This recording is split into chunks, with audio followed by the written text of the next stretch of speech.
peace that surpasses all understanding. Paper cup, recycling, it's a paper cup. And it was a gift, so my stepson.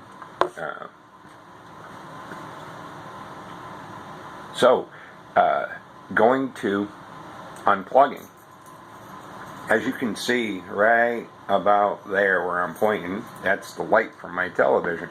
I have two televisions. I don't have cable.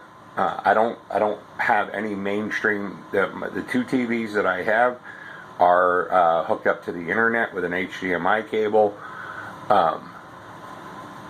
and a DVD player. And I began, it was forced upon me, whatever you want to call it, 2003, whatever. Yeah, somewhere in that ballpark. My former wife and I separated. I got sober. I couldn't stay in that household. And I found a very reasonable place to live, and there was no TV. But I could afford it, and I ended up with a little monitor. It was one of those TV, VCR, CD player, all in one, and I think the screen was like 12 inches. This little thing that you had to like squint at. But again, I didn't have cable. I just had VHS and DVD players, or DVDs. And it was definitely like, oh, I'm going to miss my shows, and I can't remember what was on television at that time that I was so heartbroken about, missing. But as time went on, and I ended up living in that place for quite a few years, moved in there with feeling very like, I can't live here. And by the time it was time to move on from that place, I didn't want to leave because it was very efficient. It was very affordable. It was centrally located. I could actually walk to where I used to work. The store was right around the corner. The library was behind me. It was perceptions and how we think about things changed. And anyway, last couple of days, we're talking. It's full moon. Today's full moon. January 26th. That's another part of unplugging. I'm not quite sure what day it is. I know I have to work tomorrow. That's good enough. I'm not exactly sure what time it is right now, but I can tell you what time I woke up. 3:03 a.m. 3:03 a.m., 3:33 a.m., or some variation of that. But I digress, and this is about unplugging. And what my experience has shown me, my own experience has shown me, what happens when you unplug, fire that up. Natural tobacco, ingredients, water, tobacco, filters made out of cotton.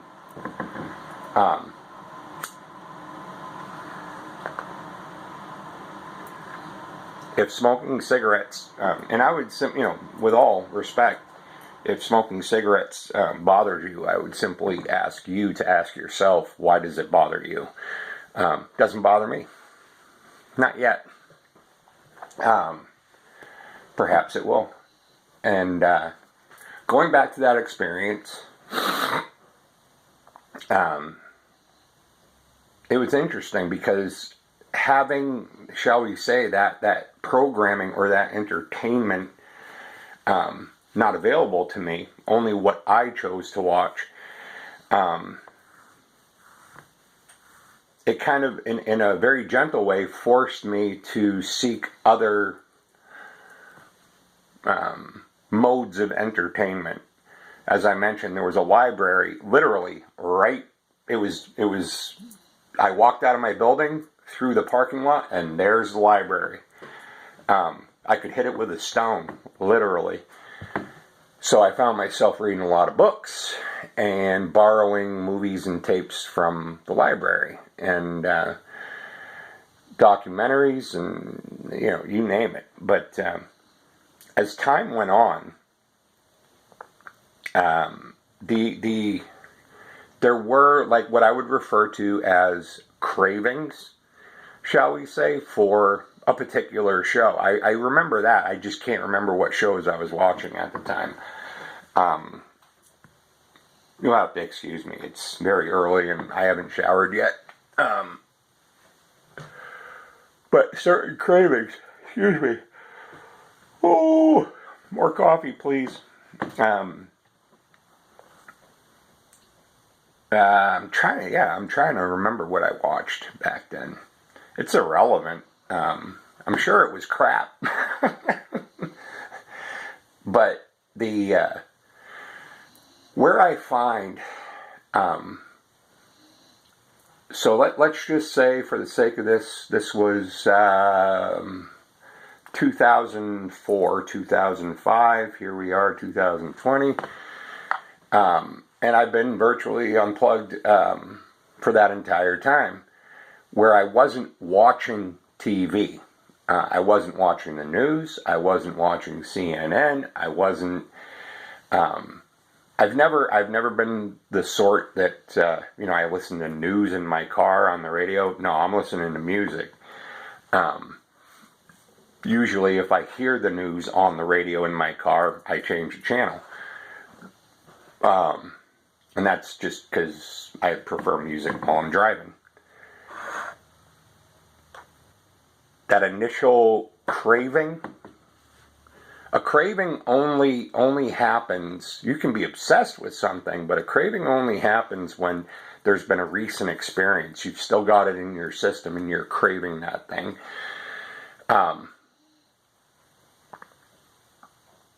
But going to more recent days now, that's been a long time since,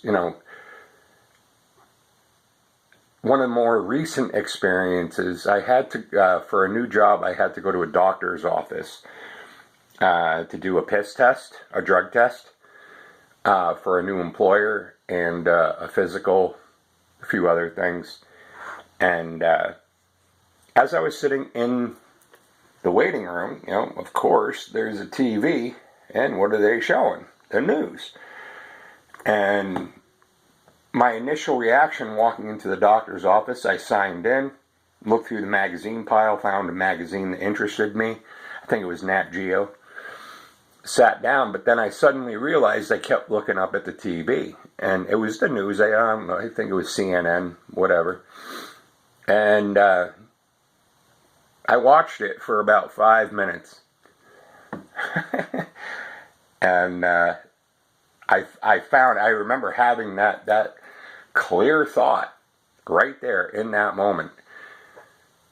Every time I watch mainstream television for more than 5 minutes, I understand why I don't watch mainstream television anymore. It's all bad news. It's all there's a new sickness, there's a new disease, there's a war, somebody got killed, a child was abducted, on and on and on and on and on. The world you live in is a dangerous, unsafe, violent place. No, it's not. The world they live in is.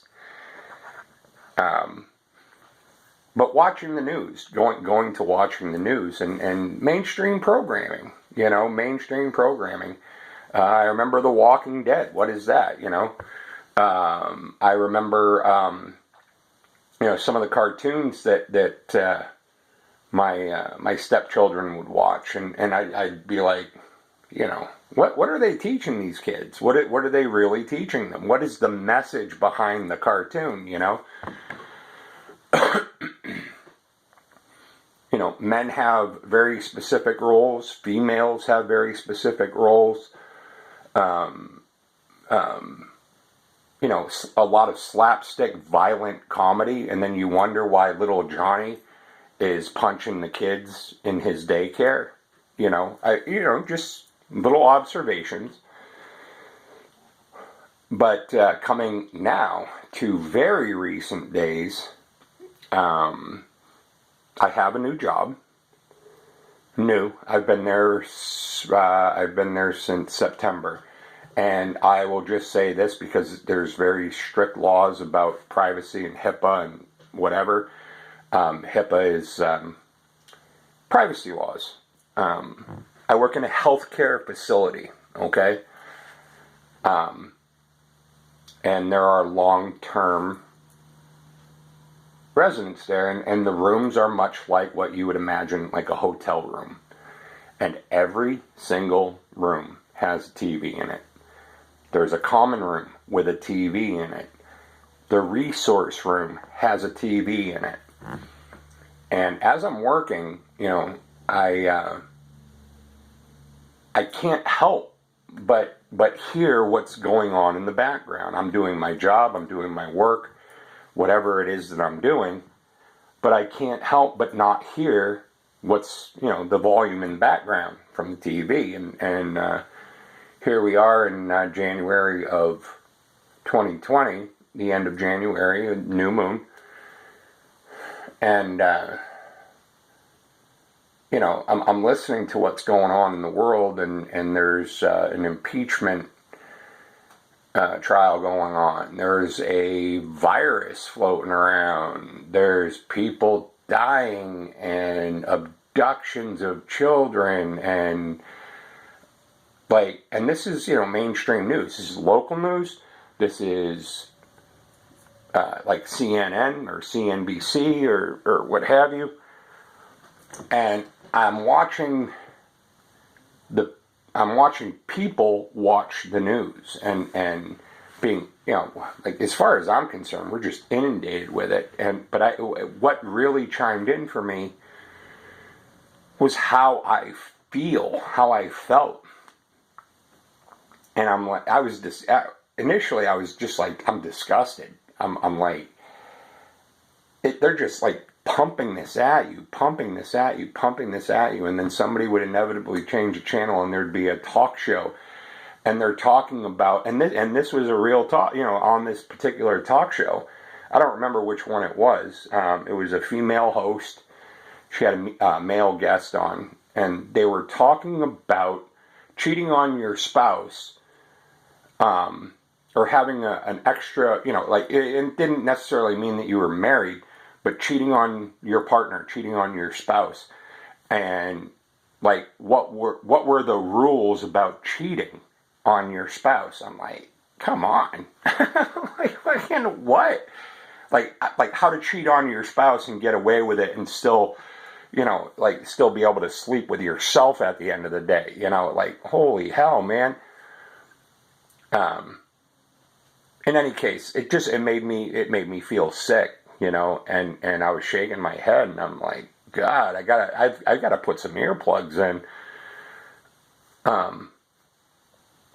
But I would simply like what the point I'm trying to make is, how does it make me feel when I am subjected to that programming? And it makes, you know, long story short, it pulls out or tries to emote a fearful reaction, fight or flight. And somebody who is in a state of constant fear is much easier to control. Somebody's afraid. Hey, I've got a solution over here. Come with me. I'm going to distract you from your and they think they're out of the fear programming, but they're just being controlled. At least that's been my experience.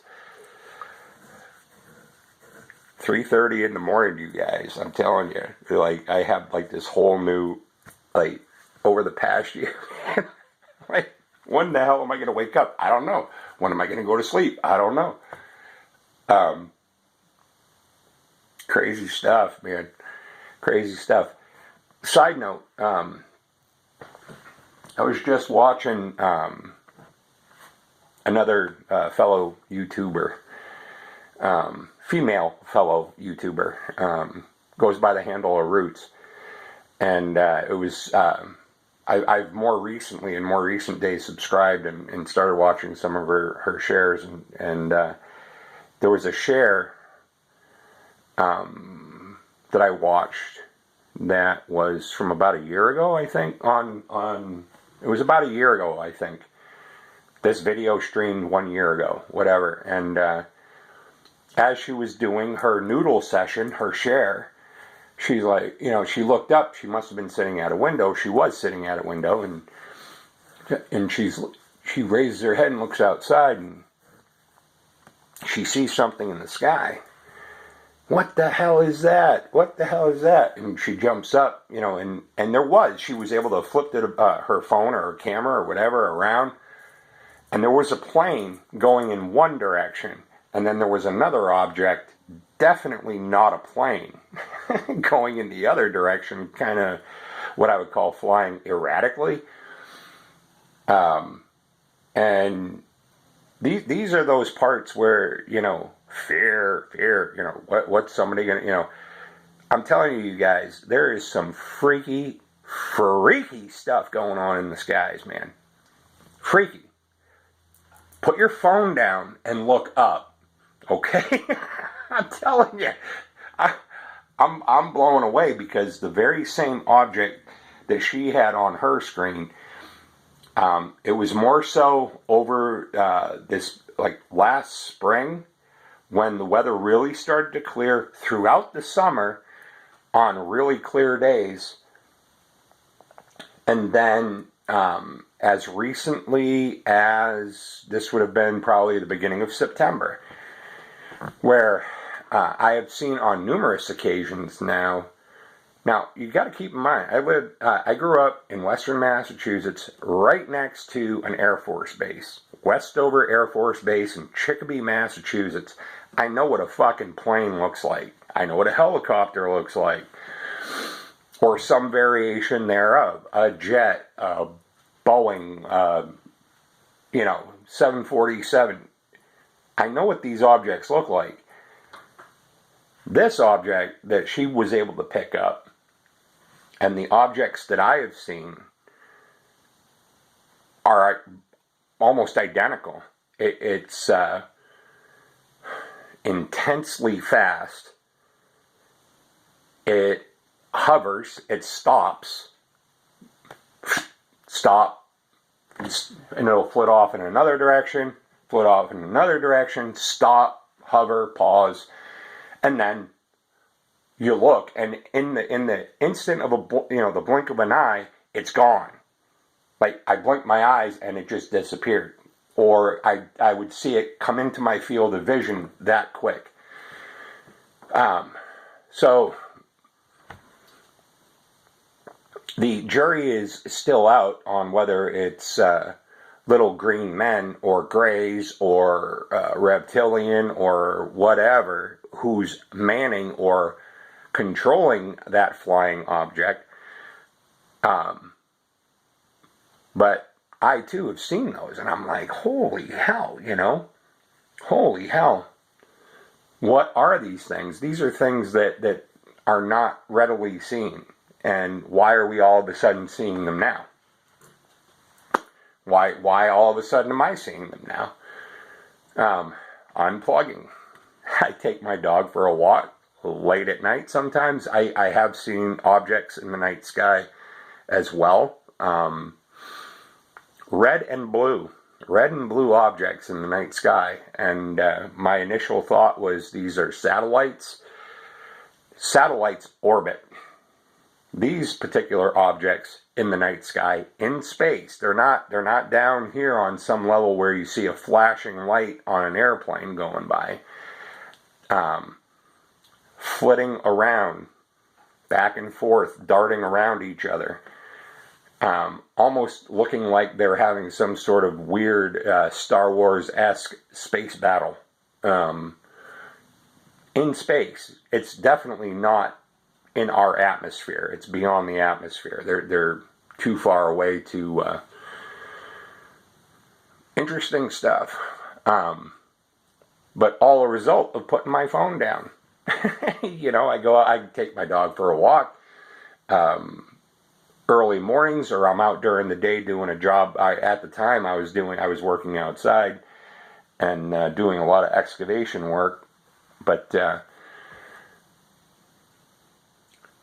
owning my own truth and speaking my own truth, you know, no matter what the reaction.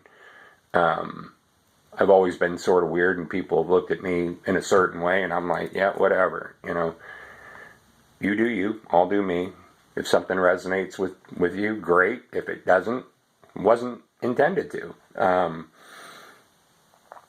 That is definitely something that in my younger years, I was very consumed with acceptance from others. You know, I was more interested in their opinion to gain their favor, find out what somebody else's opinion was, adopt that opinion so that I could have a friend, even though I didn't agree with it. You know what I mean? I don't know if that'll resonate with you. It did with me. I was a chameleon. You know, hey Joe, tell me what you like so I can like that too. You know, bullshit. Anyway, hope you guys are having a great day. A little bit of a ramble about unplugging. You know, unplugging. What unplug? You know, what are they program? It's called programming for a reason. How does TV make you feel? Does it scare you? Are you fearful? You know, that's there for a reason. They're doing that for a reason. Okay? A fearful child is much easier to control. At least that's my opinion. I'm sticking to it. And the sky, man, put your phone down, unplug, look up at the sky, see what's going on up there. I'm telling you, there's some neat stuff. You know, not 24/7 every day, but when it does happen, you're like, that's not an airplane. That is not an airplane. That's not a hot weather balloon. That is not, what did they say in Men in Black? You know, solar winds bouncing off the Aurora Borealis, whatever, you know, swamp gas. Like, no, that ain't swamp gas, man. That is a solid object flying in the sky, darting all over the place and hovering. Crazy, amazing stuff. Ramblings of a beach bum hippie dude in Maine, USA. I'm going to have more coffee, and then I'm going to burn my cup in the fireplace, use it as kindling. Repurpose that shit. I'm out. Have a great day, you guys. Peace that surpasses all understanding.